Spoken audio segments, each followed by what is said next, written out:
be of service to you. Thank you very much for your service. It's great to be here. Thanks. The cardinal rule of public speaking is first to tell your audience what you're going to tell them, then you tell them what you told them. Which I always thought was rather bizarre. It's hard to tell whether I'm telling you what I'm going to be telling you, or tell you what I'm telling you, or tell you what I've already told you. Saying the truth, I can't tell. I tend to digress, and I'll get to that in a moment. Some people like the digression joke. That's better. You just digress while you talk about digressing. That's it. Many of you just kind of look at me like. Some people like a little bit more apparency to their humor. They want to know that's a joke. I recognize that. I'll laugh now. You know why crows never get hit when they're eating roadkill? Because they go, that's a different level. What I like about the crow joke is some of you gave me an audible chuckle. I appreciate that. That inspires me to do better for you. A few of you gave me that other look. That look that is, oh, that is so far beneath my level of sophistication. I'm not even acknowledge that. I'm sorry. I've always thought it takes a certain level of courage to tell a stupid joke, to show people that you do not take yourself too seriously.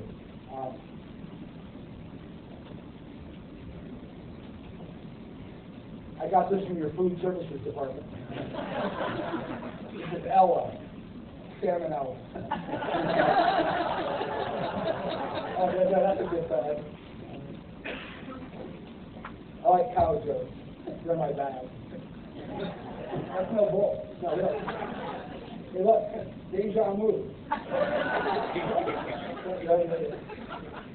I've always loved the story joke. People ask me, how do you remember that? I have a strange mind. If something's funny, it sticks. My wife and I live at the top of New York State near the Canadian border. I love the story about Jean-Claude goes to the Marine recruiter. He says, Jean-Claude wants to join your Marine Corps. You've got to be tough to be a Marine. And they can think you're tough. He says, Jean-Claude, the lumberjack will get back. Last year, 60 feet high in the pine tree, turning branches with my chainsaw, put back up the arm. I was sitting down the tree, I grabbed the arm, I duct taped it back on. I climbed back up the tree and I finished the job. So I asked him, Jean-Claude, tough enough to be your Marine Corps? Because I believe you are. You'd be welcome in the U.S. Marine. He goes, all right.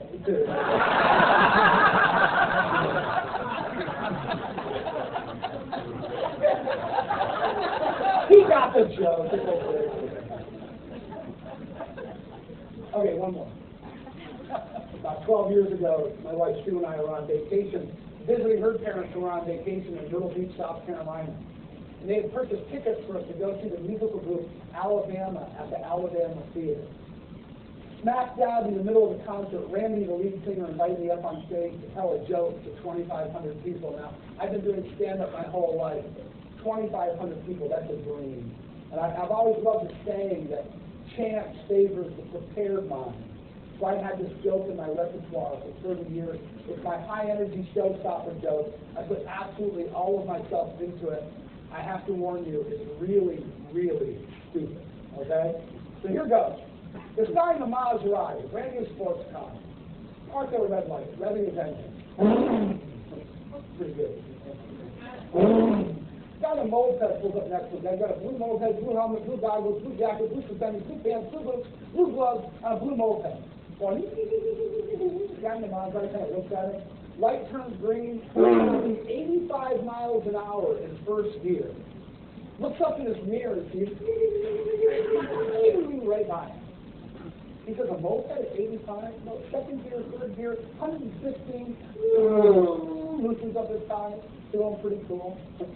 Looks up in his mirror and sees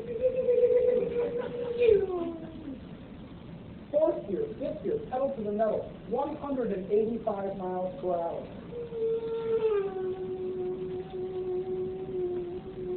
Has to slam on his brakes for a red light. Slams on his brakes, looks up and sees,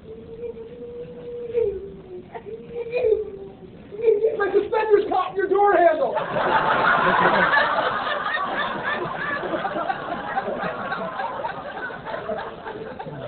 It could happen.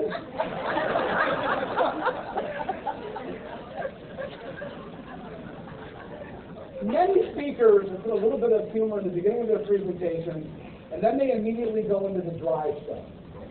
I promise all of you, I will keep this wet throughout. Personally, I'm not very tolerant of boredom. I think it would be inconsiderate of me to allow you to get bored. So I'm going to shift gears a lot to try to keep this consistently fun while remaining pertinent to your lives and your jobs. I do want to discuss our philosophy a little bit at Warm Up the Workplace Incorporated. As a human service worker, and I use the term human service, I really cannot think of any job under the sun which is not human service. No matter what we do, we work side by side with people for the benefit of people. 7 years ago, I did 9 presentations for the John Deere Company in factories in Moline, Illinois, and Dubuque, Iowa. All of those factory workers thought that they, too, were in human services. As a human service worker, I can't think of a book that's much more important than this book, Choice Theory by William Glasser. The premise of this book is simple. As humans,